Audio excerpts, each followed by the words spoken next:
A segunda proba PCR confirma que un dos españois ingresados no Hospital Gómez Ulla de Madrid ten o antivirus. O paciente ten febre, ten síntomas respiratorios leves e está illado no hospital nun búnker deseñado tras a crise do ébola.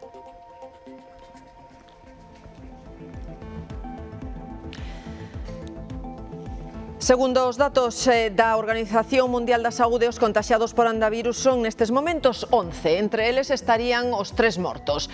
A OMS diferenza nestes casos entre os 9 confirmados como positivos e 2 que aínda son probables. Un dos confirmados é o da muller francesa infectada que nestes momentos está en estado moi crítico. Outro é o doente que está illado no Hospital madrileño Gómez Ulla. Os outros españois deron negativo. Sabela.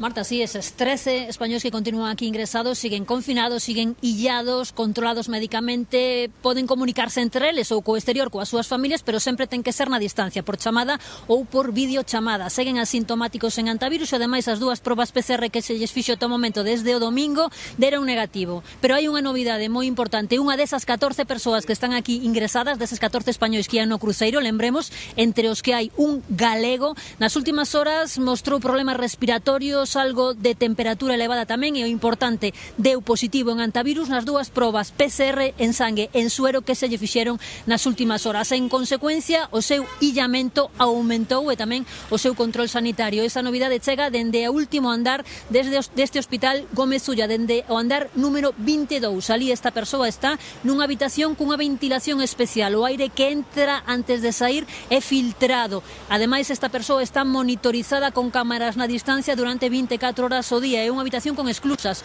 Os facultativos puntuais que entran e saen desa habitación non poden facelo directamente. Teñen no medio unha exclusa para evitar contagios. Polo tanto, primeiro español positivo en antivirus está neste momento desde onte pola noite aquí no Gómez Ulla nunha especie de búnker sanitario. Importantísimo controlar a súa evolución do antivirus, pero capital tamén tratar de evitar a posible propagación. Totalmente confirmado, España ten o primeiro positivo por antivirus. Tiene síntomas leves respiratorios. Aunque de momento se encuentra estable y sin un empeoramiento clínico evidente. O paciente está illado na unidade de tratamento de alto nivel do Gómez Ulla en Madrid, onde o controlan en remoto. El virus está mantenido en esa habitación y no puede salir fuera. Eso hace que no se disemine. Alí permanecerá ata que os test confirmen que queda limpo. Os outros 13 españois que deron negativo mantéñense en habitacións separadas con vixiancia 24 horas e con tomas de temperatura 2 veces ao día. A Organización Mundial da Saúde advirte: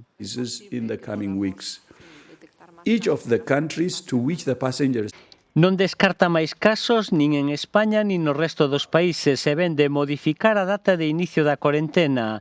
Fixouna desde o domingo 10 de maio e prolongarase 42 días, rematará o 21 de xuño. O director da Organización Mundial da Saúde lembra que agora cada país é responsable dos seus cidadáns. Hoxe é día de balance, dun primeiro balance do operativo. Pedro Sánchez saca peito, gabou o traballo dos 400 efectivos que o fixeron posible. O PP non quere entrar en confrontacións, pero o presidente canario sí que insiste en que lle faltou información do Executivo. Muchas gracias. A OMS agradecelle a España a axuda na xestión desta crise. O seu secretario xeral contou que pediron evacuar os pasaxeiros en Tenerife. Porque Cabo Verde non tiña os recursos necesarios. Loou o operativo despregado, a súa dedicación. Tanta di que isto é o que máis oíu no porto de Granadilla. Vamos. El operativo ha sido un éxito. Tamén Pedro Sánchez gabou o traballo dos 400 efectivos que fixeron posible a repatriación de máis de 120 persoas en 10 voos especiais. Se ha saldado con 0 incidentes. Y naturalmente no vamos a bajar la guardia. Porque agora o foco está nos pasaxeiros españois en corentena e no que está contaxiado. Lo que tenemos que desear es la más pronta recuperación. O PP evita confrontar neste asunto, mentres o presidente canario persiste nas súas críticas. Agora acusa o Goberno central de ocultar información. porque sabían que habían contagiados en el buque, como se ha demostrado. Pero o Goberno négao. Una de dos, o no quería que saliera bien este operativo o quiere sacar rédito político. Desde luego no vamos a entrar en ningún tipo de polémica institucional. Insiste Sánchez en que a axuda prestada non só era unha obriga legal, senón tamén moral.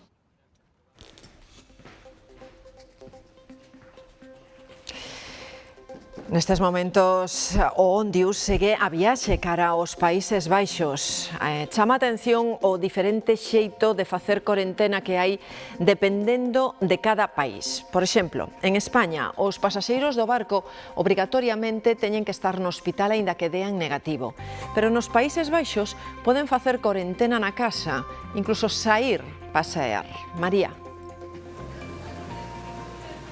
Sí, iso é, tanto nos Países Baixos como en Alemaña optaron por corentenas domiciliarias de 6 semanas, permitindo paseos con máscara e distancia de seguridade. E precisamente hoxe xouvemos que 12 sanitarios dun hospital neerlandés están en illamento preventivo tras un fallo no protocolo de seguridade cun paciente do cruceiro durante unha extracción de sangre. Pola súa banda, no Reino Unido, con 20 pasaxeiros dese barco, aplican un sistema mixto, 3 días de ingreso hospitalario e despois illamento na casa. En Francia tamén acaban de endurecer as medidas, illamento, corentena hospitalaria obrigatoria durante 15 días, tanto para pasaxeiros tamén para os seus contactos estreitos. En Grecia van máis alá, manteñen illado o seu único afectado no hospital durante 45 días. E mentres, noutros países como en Irlanda ou aquí en Bélxica, sí que manteñen un seguimento médico e illamento preventivo, pero sen medidas tan estritas. En os Estados Unidos, ali optan por medidas flexibles para facer cuarentena. Os afectados norteamericanos, 17, pasaron por un centro de Nebraska para facer probas, pero se dan negativo, poden marchar á súa casa. Tan importante como a corentena é a desinfección das zonas do porto de Granadilla polas que pasaron os evacuados. Primeiro fumigaron as 2 embarcacións que os trasladaron á terra, tamén as varandas e a superficie que pisaron. As 2 embarcacións que axudaron na desinfección, onde trasladaron os pasaxeiros dende o Ondius á terra, teñen orixe galega. Son estas. As 2 construíronse na ría da Arousa. Concretamente en 2 estaleiros, de Cambados e de Catoira, onde hai un barco semellante. Nuria. Deste estaleiro de Catoira, Marta, saiu en concreto o Balaio, un remolcador fabricado en 2003 e do que se construíron varias réplicas, en concreto 7, todas para empresas do arquipélago. Tamén da Arousa é outro barco que participou no operativo, un antigo mexilloeiro reconvertido para tarefas auxiliares que se fixo en Cambados. A faitura, a fasquía de ambos barcos chamaron a atención por ter claramente selo galego e que entre Canarias e Galicia hai moita relación neste sentido, fabrícanse moitos barcos con destino a Canarias. O próximo, este mesmo barco que están ultimando aquí neste estaleiro e que surcará augas Canarias este vindeiro verán. No Reino Unido, o primeiro ministro Keir Starmer afronta a maior crise política do seu mandato. O seu propio partido, dos laboristas, presionan para que dimita. María. Sí, pero polo momento Keir Starmer resístese a dimitir, di que non é o momento para crear inestabilidades no país. Así o transmitiu esta mañá aos membros do seu gabinete na reunión do Consello de Ministros en Downing Street. A saída desa reunión, moitos ministros apoiaron públicamente a Starmer e defenderon a súa continuidade como primeiro ministro. Pero entre os detractores a tensión segue a medrar. Nas últimas horas dimitiron 2 membros do gabinete e máis de 80 deputados laboristas reclamanlle a Starmer que dimita de forma inmediata ou polo menos que dé unha data para a súa dimisión. Aquí en España, Pedro Sánchez referíase ao caso Máscaras, no que está imputado o que foi a súa man dereita, o exministro de Transportes Ábalos. O presidente di que este é un momento da xustiza. Es el tiempo de la justicia y el Gobierno lo que ha hecho ha sido colaborar con las fuerzas y cuerpos de seguridad del Estado y con la justicia. O Digital El Confidencial publica hoxe que se investiga a Rodríguez Zapatero por posible delito de branqueo de cartos. O PP exixe explicacións. Si mintió en la comisión del Senado cuando dijo que él podía justificar todos sus ingresos. Si mintió cuando decía que él no tenía que dar ningún tipo de explicación. Si mintió cuando dijo que no tener patrimonio que estuviera oculto. Nada de lo que presuntamente ha hecho Zapatero podría haberlo hecho sin Sánchez. Nas últimas horas tamén se pronunciaba María Jesús Montero sobre a morte dos dous gardas civís durante a persecución dunha narcolancha en Huelva. Montero di que foi un accidente laboral. Todo el país se conmociona ante situaciones de este tipo. Los accidentes laborales tienen que ser una prioridad, por supuesto. Hay trabajadores que fallecen por el simple hecho de ganarse la vida y, por tanto, todos tenemos que aliarnos contra esa lacra de los accidentes laborales. Non sentaron nada ben estas declaracións en Jucil, a asociación mayoritaria da Garda Civil. Di que a morte dos seus compañeiros foi unha manobra deliberada.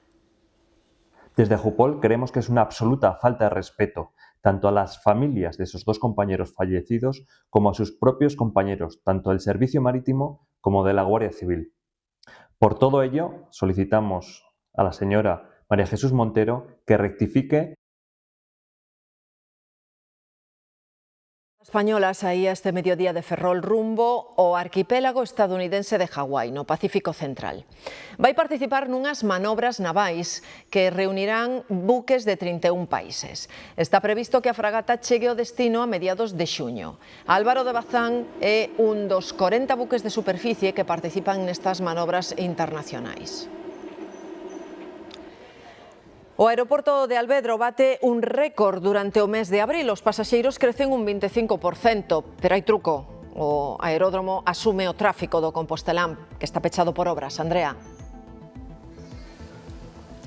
Sí, efectivamente, esta terminal coruñesa pechou o mes de abril cun aumento moi considerable da súa carga de traballo, case 135.000 pasaxeiros que supoñen un aumento do 25% en comparación co ano anterior. Como comentamos, o motivo é o desvío de voos por ese peche do aeroporto da Lavacolla en Santiago polas obras de renovación integral da súa pista de aterraxe. No mes de abril, neste aeroporto de Alvedro, a maioría dos usuarios proviñan de voos comerciais. Notamos sobre todo ese aumento do tráfico aéreo polos destinos nacionais.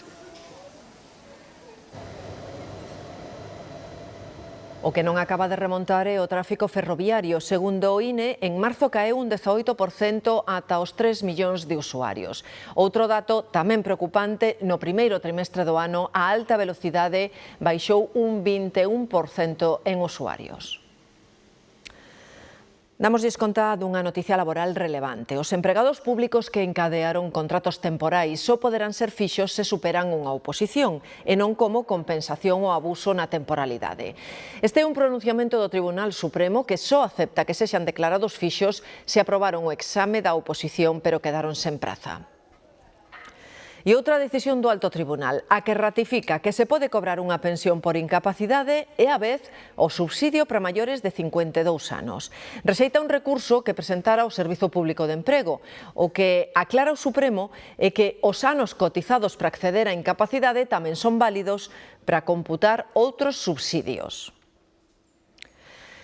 A Cooperativa de Alimentación Corvirán reforza a súa presenza en Galicia, que xa suma 700 empregos directos. A empresa de Granada acaba de ampliar a súa nave loxística de Santiago para suministrar os máis de 100 supermercados que ten nas 4 provincias galegas.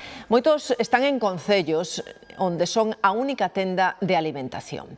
O presidente da Xunta destacou a importancia do cooperativismo para a nosa economía.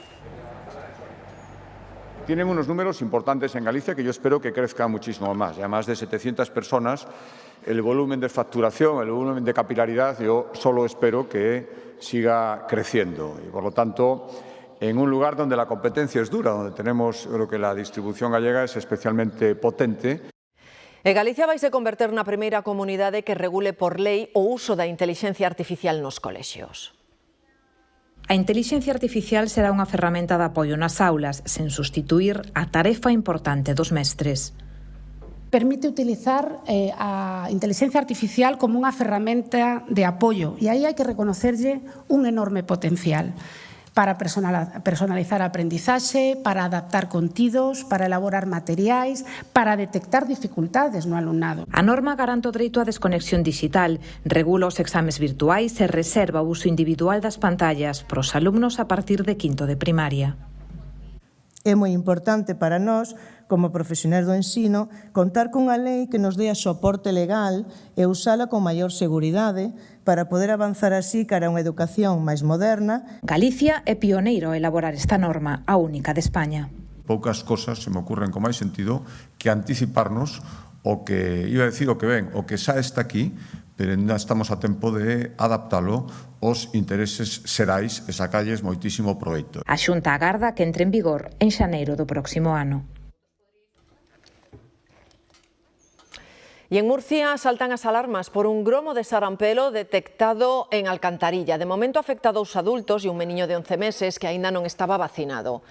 Despois destes 3 casos, activáronse todos os protocolos para localizar posibles contactos de risco.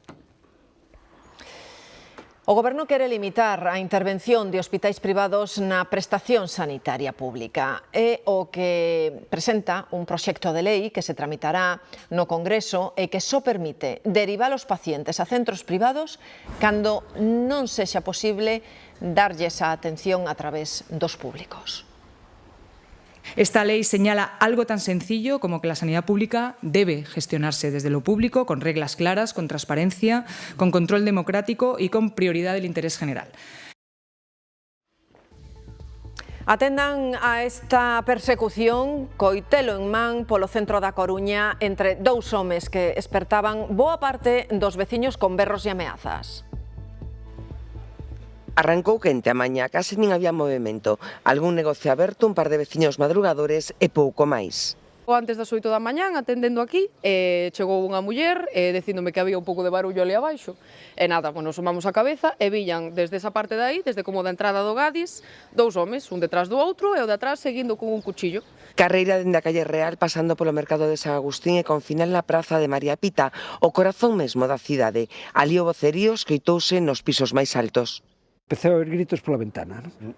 E vin 2 persoas gritándose unos a los outros, uno iba vestido de blanco, todo oscuro, pero con unos alaridos tremendos, uno se vino para aquí, el otro le gritaba, no voy a decir los tacos. Estaba tomando el café por la mañana y había un chico que además me pidió un cigarro, le di un cigarro y después salió para la parte de atrás del bar a pelearse con otro que no fue el que no vi yo. Peló, levantó una silla del bar y empezaron ahí la discusión. Dijo que había traído un cuchillo el otro. Como pasa nestes casos, ningún dos dous quixo presentar denuncia. Esta embarcación de recreo quedou varada na praia de Arealonga, en Chapela. O seu patrón morreu e o corpo foi recuperado no mar. Esa morte está baixo investigación. A primeira hipótese apunta a un exceso de velocidade, Demetrio. Sí, e aunque a autopsia tamén apunta ao afogamento como causa da morte, non se descarta que pudera sufrir algún tipo de indisposición e que eso pudera acabar provocando o descontrol da lancha, tanto na velocidade como na dirección, xa que acabou chocando contra unha batea. O impacto foi tan forte que o home saiu expulsado da embarcación e a lancha continuou soa descontrolada e a gran velocidade ata acabar varada aquí, na zona de Chapela. Un suceso que tiña lugar onte contra a tarde, que se escoitaba ese impacto como os berros do propio home aquí na zona de Chapela, os operarios que estaban traballando aquí nunhas obras. 4 persoas quedaron feridas, 3 están graves despois de bater frontalmente unha furgoneta e un turismo que circulaba en sentido contrario na M40 en Madrid. O vehículo que provocou o accidente fuxía da policía. Os axentes deranlle o alto previamente ao sospeitar que traficaba con droga. Os 5 ocupantes do coche foron detidos. E nos Estados Unidos, un home de 46 anos desatou o pánico ao disparar contra os coches que circulaban por unha estrada en Massachusetts. Hai 2 condutores feridos, o home xa cumprira unha condena por disparar contra axentes da policía en Boston. As traballadoras dun supermercado de Redondela atoparon un bolso con máis de 2.000 euros en efectivo. Ao ver os cartos, só puideron pensar na persoa que os perdera e devolveronllos. E dicen, ti sabes o que topache? E digo, pois non sei. topache isto, 2.000 e pico de euros. Non me digas, Dios mío, como estará esa persoa que acaba de perder, claro. A honradez das traballadoras de Redondela permitiu que a policía local lle puidese entregar o bolso perdido con todos os cartos á súa propietaria. Lola ia tirar o lixo despois de toda unha xornada de traballo cando a porta do supermercado atopou un pequeno bolso. E pensei que me caíra unha caixa, o que pensas, bueno, pois, se me caiu algo chan, que rabia e tal. Cando me agacho entre o meu pé e a roda do carro, me topo un neceser deste tamaño. Sen pensalo, deulle a encargada para que o guardase. A sorpresa chegou cando abriron. Abrí a caixa fuerte diante delas, vale? Abrín o diñeiro e miramos que había unha grande cantidade de diñeiro, moitos billetes salían, non? Miramos que si que había uns papeles que podían requerir unha documentación ou algo, pero dixemos, vámoslo guardar aquí na caixa forte, que a persoa debe estar desesperada. Así por encima miramos que había varios billetes, que había moito diñeiro, sabes? Eran máis de 2.000 euros que lle entregaron á policía. O primeiro que pensas, o que lle pudo pasar, o que pode pensar esa persoa que o perde, como estará, como se sentirá de... E se a mí me pasara, pois faría o mesmo.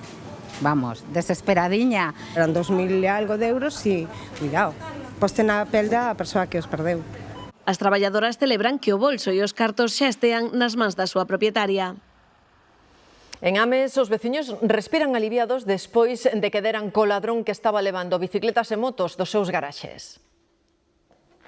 Son as 4 da mañá e un mozo en bicicleta cede o garaxe dun edificio en Bertamiráns tras forzar a cerradura da porta.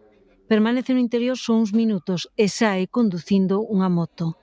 En menos de 15 días esta persoa repite o mesmo proceder para cometer 7 roubos na localidade de Ames. Foron unhas 4 sustracción de motocicletas ou ciclomotores e 3 hurtos de bicicletas. Unha valoración de cada motocicleta ciclomotor uns 2.000, 3.000 euros e cada bicicleta uns 1.000 euros aproximadamente. As imaxes das cámaras de vixilancia da comunidade de veciños facilitaron a identificación do presunto autor. Os axentes da Garda Civil do Milladoiro lograron localizalo en Ourense. Trátase dun veciño de Brión de 19 anos. Mientras se producen os feitos delitivos, reside na localidade de Brión, pero actualmente está residindo na localidade de Ourense. Polo cal, o persoal do posto principal de Milladoiro desplázase á citada localidade de Ourense para realizar a investigación desta persoa. Esta persoa, ao contar xa con antecedentes previos, pode xa estar exposto a peas de cárcere. Os obxectos sustraídos puideron ser devoltos aos seus donos, pero falta aínda por atopar unha bicicleta. O BNG presentou esta mañá en Ourense o seu proxecto de cidade deportiva pro barrio do Couto. Un plan para revitalizar esa zona e proxectar exteriormente a cidade. Trátase tamén de darlle un impulso económico para a cidade, non só porque na construción isto xeraría postos de traballo, sino porque tamén estos equipamentos permitirían que Ourense atraera outro tipo de actividade deportiva, de competicións, que eso sempre xenera toda unha actividade económica. Este auricular do tamaño dun grande arroz é un dos dispositivos máis usados en exames oficiais para copiar. A simple vista non se ve, tampouco é doado extraelo da orella. Hai que usar un imán. A un mes das probas de acceso á universidade, estes centros reforzan os controis para acabar coas trampas. Galicia, xunto con Murcia, Cataluña e Aragón, autoriza o uso de detectores de frecuencia nestas probas para localizar os dispositivos. Hai a quen se lle pasou pola cabeza. Sí, para a selectividade igual miré, pero non. Todos oíron falar deles. O mítico este pinganillo, había un tipo noutra habitación chivando as respostas. Gafas tamén inteligentes, que lo tiene ya grabado e lo escucha. Pero a maioría recoñece que non se atreveron a usalos. Pero ni idea, o sea, no conozco a nadie que lo haya usado. Con pinganillo y eso nunca vi nada. A tecnoloxía alíase cos copións. Este auricular diminuto, imposible de detectar coa vista, é o máis buscado. É moi difícil porque incluso son tan pequeniños que teñen que quitalos con un imán. Que te achegues e miras a orella e non o detectas. A simple vista non, pero non escapan os detectores de frecuencia que na próxima PAU xa se usarán para atrapar os tramposos. E a medida que te aproximas, hai unha señal ou acústica ou de outro tipo que dice que está o dispositivo funcionando. A medida aplicarase en Galicia, Murcia, Cataluña e Aragón e xa estudan outras 8 comunidades. Co tema das notas de corte hoxe en día creo que é moi importante que existan estes detectores porque ao final estás facendo un sesgo moi grande no acceso. Ben, máis que nada porque así estamos en igualdade de condicións. Toca fincar cóbados, o de copiar vaise acabar. O sector da restauración estáse adaptando aos novos hábitos de consumo dos españois e hai sorpresas. Gústanos ir aos bares e ás cafeterías durante todo o día, pero fronte a tardeos ou vermuts, o que máis triunfa é o café da mañá. 8 de cada 10 españois, de feito, acudimos a Cotío a almorzar ás cafeterías. O que cambia ademais é que cada vez cociñamos menos na casa e optamos por pratos preparados. Mariola. Si temos falta de tempo para pensar e preparar o noso menú diario, cada vez son máis os consumidores que atopan nestes pratos de supermercado a mellor fórmula para solucionar a hora do xantar. É un sector que non deixa de medrar nas cadeas de distribución. Case un 40% dos consumidores admite que utiliza este servizo polo menos un día a semana. Exixen que sexa o máis variado e o menos procesado posible. Unha opción práctica para comer de forma rápida e económica. Un filetito de lubina, una ensalada mixta e de postre tarta de la abuela, el pan e la botella de agua por 4,99. Os consumidores buscan solucións que dean resposta ao seu ritmo de vida. Como que trabaja, es una cosa más práctica y como estamos de corre-corre, entonces es más práctico llevar la comida preparada. As grandes superficies estánse adaptando ás novas demandas con máis calidade o mellor prezo. Sí, me gusta y barato.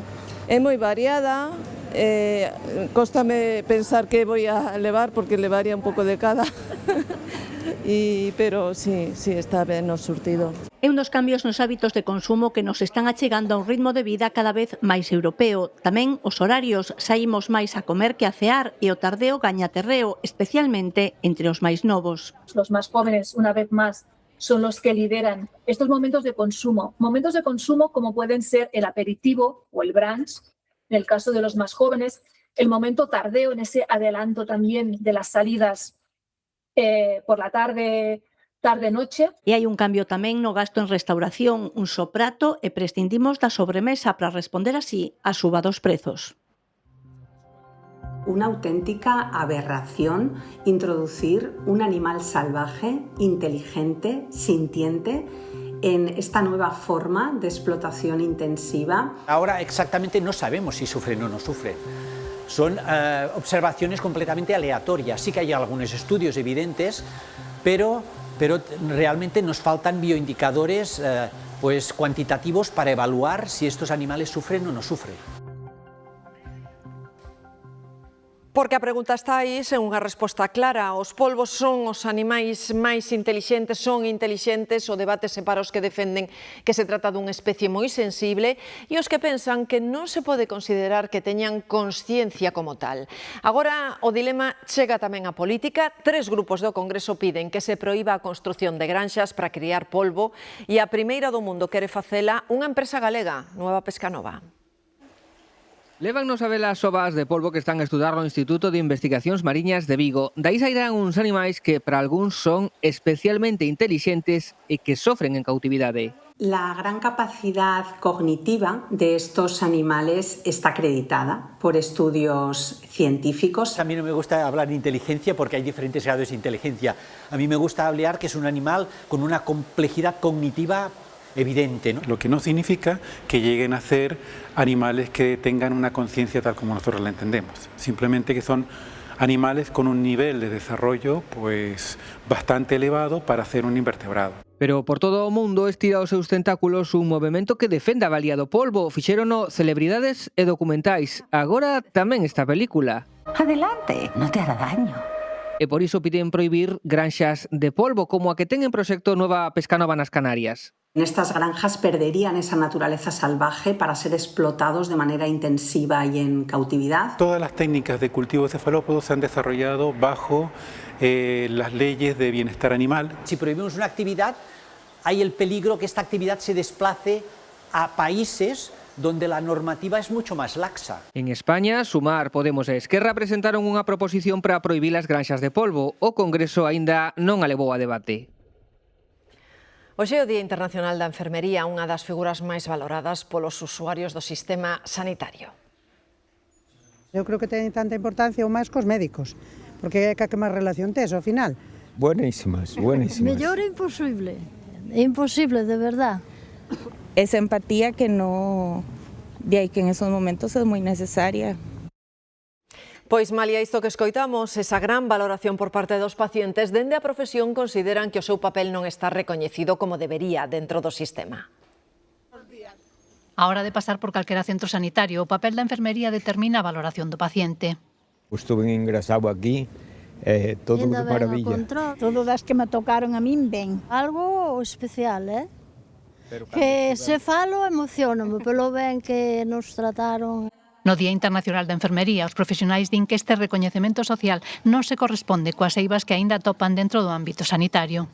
Reconocer su capacidad científica, asistencial, docente e investigadora y también gestora, ¿no? Nos estamos encontrando la realidad de esos techos de cristal, de esos topes que nos ponen. Os usuarios xa recoñecen o seu papel central dentro do sistema. Se tens que ir facer unha cura, se tens que facer algunha pregunta, a que che van a chamar é a enfermeira. Eu, para min, un 10, desde logo. Pero tamén reparan na súa precariedade e na sobrecarga laboral. Teñen que andar correndo dun lado para outro, nunca teñen nada fixo. Que tuveran máis auxiliares, que tuveran menos horas de traballo. O que creo que tiñan que ter estipulado de outra maneira os contratos e todo eso. Máis xente, que é o que compre, máis personal. Desde os colexios de enfermería defenden que isto podería mellorar contando máis coa súa profesión á hora de xestionar. Cuando una enfermera coordina, decide, innova, lidera, no solo gana la profesión enfermera, sino que gana el sistema sanitario. Santiago vai poñer a punto as cubertas da catedral. Xa se someteron a unha primeira fase de obras e agora están previstos novos traballos, Mercedes. Si as cubertas da Catedral de Santiago terán máis espazos transitables cando rematen as obras de renovación que agora inician a segunda fase do proxecto. O uso combinado de tella curva e pedra creará máis espazos nos que os visitantes poderán andar para gozar dunha vista extraordinaria da cidade e do entorno. Ademais, tamén se van solucionar os problemas de filtración de auga. Non só se vai actuar nas cubertas, senón tamén noutras zonas interiores do templo. As obras adxudicadas polo Concello de Santiago contan coa aval da Dirección Xeral de Patrimonio e restaurarán outros elementos emblemáticos da cidade como é o Arco de Mazarelos. E outro espazo con moitos visitantes en Galicia son allí as Illas Cíes. Se teñen pensado ir próximamente, vayan reservando. O día 15 deste mes comeza a temporada cos barcos dende Vigo e máis de 24.000 persoas xa fixeron reserva, Mar. O tirón das illas é innegable. Cada ano aquí onde estamos nos, na estación marítima onde sae o barco cara ás Cíes, hai todo brán, ringleiras e ringleiras de visitantes que non se queren perder esta visita e non solamente polas praias fermosísimas das Cíes. E a poucos días de que comece a temporada, o 15 de maio, a demanda é altísima de novo, batendo marcas. A central de reservas está activa e recibiu máis de 24.000 solicitudes para obter a autorización administrativa necesaria para a visita. Lembramos que ese permiso ten que tramitarse como máximo 90 días antes, que o cupo máximo diario son 1.800 persoas para Cíes e 1.300 para ONS, uns cupos que teñen o obxectivo de preservar este paraíso das Rías Baixas. Hai hoxe 50 anos, a estas mesmas horas, a Coruña enteira tiña postos os ollos no mar. Pouco antes das 2 da tarde estouraba fronte ás costas da cidade de Herculina o petroleiro Urquiola. 12 de maio de 1976, o buque petroleiro Urquiola, construído en Sestao e botado ao mar 3 anos antes, navega en dirección ao porto da Coruña cargado con máis de 100.000 toneladas de cru. Ás 8:20 da mañá, na manobra de entrada ao peirao, o buque, de 276 metros de eslora, bate cunhas rochas afiadas que non figuran nas cartas náuticas. Malia que o capitán Francisco Rodríguez Castelo, coruñés nado en Bilbao, pide permiso para atracar e acometer as reparacións precisas, Comandancia de Marina ordénalle que regrese a mar aberto. Na viraxe, o Urquiola volve sofrir danos que desta volta son xa irreversibles. Toda a tripulación é evacuada agás o capitán Castelo, que intenta salvar o seu barco a toda costa. Ás 2:07 da tarde, rexístrase unha tremenda explosión a bordo. O petróleo que non chega a arder provoca unha marea negra sen precedentes nas rías de Betanzos, Ares e Ferrol. A fauna marina tardaría moitos meses en recuperarse. 2 días despois do desastre, o cadáver de Castelo aparece abrasado e cuberto de cru. A batalla legal da súa familia prolongaríase durante 7 anos, ata a súa total exculpación por parte do Tribunal Supremo, que acabaría recoñecendo o anormal funcionamento da cartografía na traxedia do Urquiola. A 7 desta tarde inaugúrase no Centro MOP, no antigo espazo industrial do Peirao de Batería da Coruña, unha exposición colectiva de 4 novos fotógrafos galegos.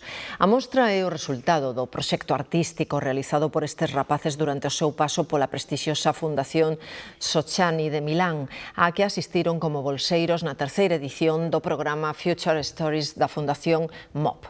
Apoiados pola Fundación de Marta Ortega para expoñer a súa obra, os novos creadores ven impulsado así o inicio da súa carreira artística. E o Salón Nobre do Pazo de Fonseca acolle a presentación do libro Begoña Caamaño Mudar o Mundo esta mesma mañá. A celebración do Día das Letras Galegas na Universidade de Santiago continuou coa lectura dramatizada de fragmentos da novela Morgana en Esmelle, un dos libros de Begoña Caamaño. A nova reitora, Rosa Crujeiras, presidiu un acto no que se lembrou con música e unha conferencia autora a que este ano vai dedicado o día. Soy motera. Y yo pondría, cuando muera no quiero que lloréis, quiero ruido y que vayan muchas motos y aceleren. No quiero más, que no lloren. Mais aló das esquelas tradicionais marcadas pola dor e a gravidade da perda dun ser querido, hai quen aproveita para facelo dun xeito orixinal e diferente. Mesmo hai quen deixa escrita a súa propia despedida. Foi o último adeus de José Ramón hai apenas uns días. Este coruñés quiso despedirse cun toque de humor, algo que empeza a normalizarse na sección de necrolóxicas. Te entrego a mi esposa, recíbela con la misma alegría que yo te la doy. Ver despedidas como esta nas páxinas dos xornais non son do máis habitual, pero están atopando o seu oco. Frases cargadas de ironía, sarcasmo e mesmo reproches para provocar sorrisos en medio da pena. Outras están cheas de tenrura. Así se despedía de Meliki a súa familia. O importante é romper cos textos tradicionais cargados de tanta solemnidade. Nunca ou xamás as miro no periódico, porque pareceme algo tan triste, tan horrible, falleceos tantos anos. Por iso toca tirar de humor a hora de escribir a esquela para anunciar a morte dun ser querido. Hasta loguiño, Lucas. Sinto moito que te vayas, que non teño quen faga de comer. Tamén hai esquelas escritas en primeira persoa, autodespedidas normalmente simpáticas, por aquilo de sacarlle ferro ao asunto. He llegado hasta aquí y de aquí no paso. Espero veros pronto. Siento marchar tan rápido para non ter máis tempo para dar por saco, non? Disfrutar de la vida. Ya no estoy. Ahora vais a respirar, tranquilos. Temos novidades relacionadas co gromo de antivirus. Hai un italiano de 25 anos que viaxou no voo de KLM que acaba de ser trasladado ao hospital porque ten síntomas. Viaxou nese voo no que ía tamén a azafata que finalmente deu negativo por antivirus. Nese voo viaxara a muller que finalmente faleceu por contagio neste antivirus. Segundo os informes, o mozo, este último sospeitoso, estaba en cuarentena e vai ser trasladado a un hospital para facerlle probas, exames médicos para determinar se a través de varias PCR se confirma o seu positivo en antivirus.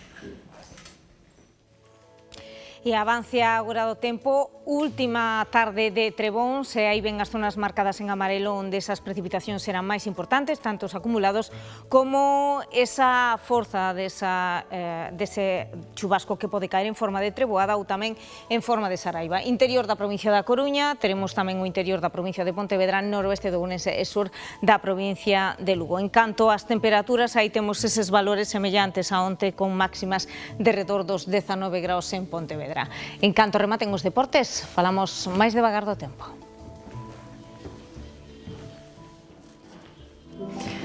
Estas son imaxes do parto dunha xirafa nun zoo de Virxinia. A cría cae dende case 2 metros, pero é unha caída que axuda a cortar o cordón umbilical e que estimula a respiración da xirafa acabada de nacer. Máis complicado é que a pequena consiga poñerse en pé, pero despois de varios intentos e cando só pasou unha hora dende o parto, sí que o logra. Por certo, este pequeno aínda non ten nome e o zoo admite suxestións se queren facelas. Estes días Xirona está inmersa nunha edición do Festival Tempos de Flores. É unha cita que enche de cor a cidade, unha homenaxe a Gaudí polo centenario do seu pasamento, como a escalinata da catedral ou múltiples instalacións florais por toda Xirona. Poden visitarse ata o 17 de maio se queren achegarse. Ata mañá.